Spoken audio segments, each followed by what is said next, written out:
Hindi na ulit bumalik ang aswang nung gabing iyon. Nasaktan talaga siya ng todo sa ginawa ni Lolo.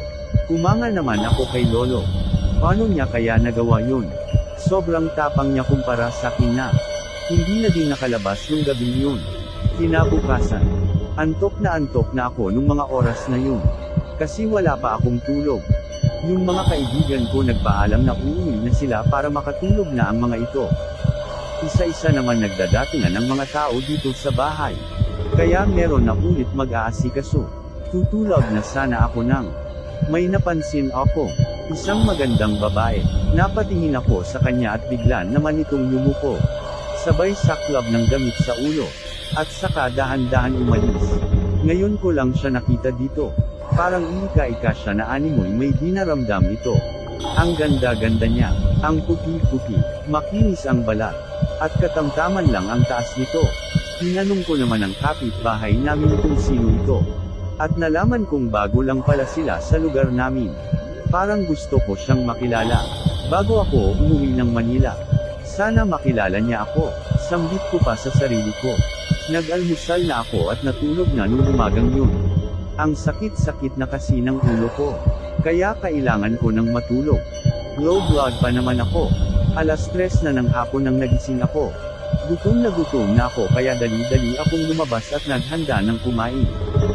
Ang dami namang tao nung lumabas ako ng bahay, at napansin ko ulit ang babae na nakita ko kaninang umaga. Nakatingin lang siya sa bangkay ni Lola habang ako pinagmamasdan siya. Ang amo ng mukha niya. Lalapitin ko sana siya upang alukan ng kape nang bigla naman itong umalis papalayo. Napansin ko naman na hindi na siya ika-ika. Nagtaka naman ako dun. Kaninang umaga lang, halos dahan-dahan lang siya maglakad. Kasi nasasaktan siya, pero ngayon okay na siya maglakad. Hindi ko na lang pinansin yun. Kasabay naman nun ang pagdating nila at Onging galing ibang bansa. Hagulhul agad siya nang iyak pagkalapit niya sa bangkay ni Lola. Ang mga pinsan ko naman ay umiiyak na din. Nilapitan naman ito ng aking ina at sabay-sabay niyakap. Kaya napayakap na din ako sa kanila. Mas matanda ako sa mga pinsan ko kaya kuya ang tawag nila sa akin. Bihira ko lang sila makita sa ganito pang pagkakataon. Ang lungkot ng sitwasyon namin. Kahit sino talaga mapapaiyak. Nagkakausap naman kami ng mga pinsan ko sa video call pero iba pa rin talaga sa personal. Sabay-sabay na kaming pumasok sa loob at niyakap namin si Lolo na umiiyak na din na panoorin kami. Maya-maya naman nag-aalisan na naman ang mga tao at magsisimulan na naman bumili. Yung mga barkada ko nandito na ulit. 6:00 na ng gabi nang may napansin akong babae sa gilid. Medyo malayo siya at nasa bandang madilim, nakatayo lang siya doon. At hindi umaalis. Napatinong naman ako sa barkada ko. At sinabi nilang baka ito na ang aswang. Kaya dali-dali akong pumunta kay Lolo para humingi ng pangtaboy ni Lolo para sa mga aswang. Pagdating ko sa labas wala na ang babae doon na nakatayo. Si Lolo naman hindi iniiwan si Lola, may kasabihan kasi dito sa amin na wag mo daw iiwan ang bangkay na walang bantay. Baka daw kuhain ng aswang ang katawang lupa nito at palitan ng katawan ng saging.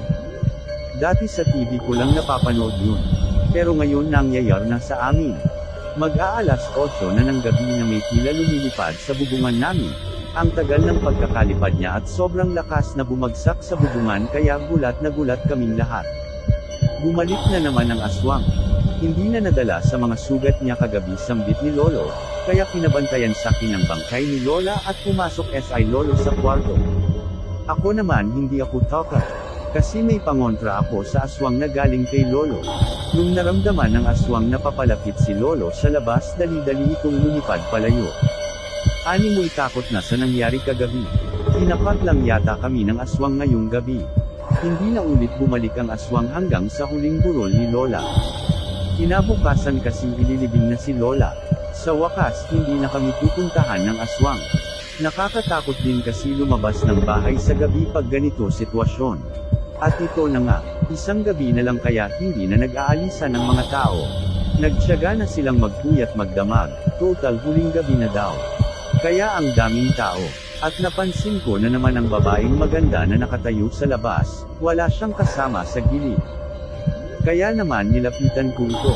At kinumusta pero hindi siya umiimik. Kaya muli ko siyang kinausap at nagpakilala ako. At inaabot ang kamay sa kanya para makipagkamay pero bigla siyang umalis. Napahiya naman ako sa ginawa ko. Pero parang wala naman mali sa ginawa ko kaya sinundan ko ito. Nahihiwagaan ako sa pagkatao niya. Pumasok siya sa madilim na iskinita. Kaya hindi ko na siya nakikita. Kaya dali-dali akong pumasok din. Pero bigla siyang nawala doon.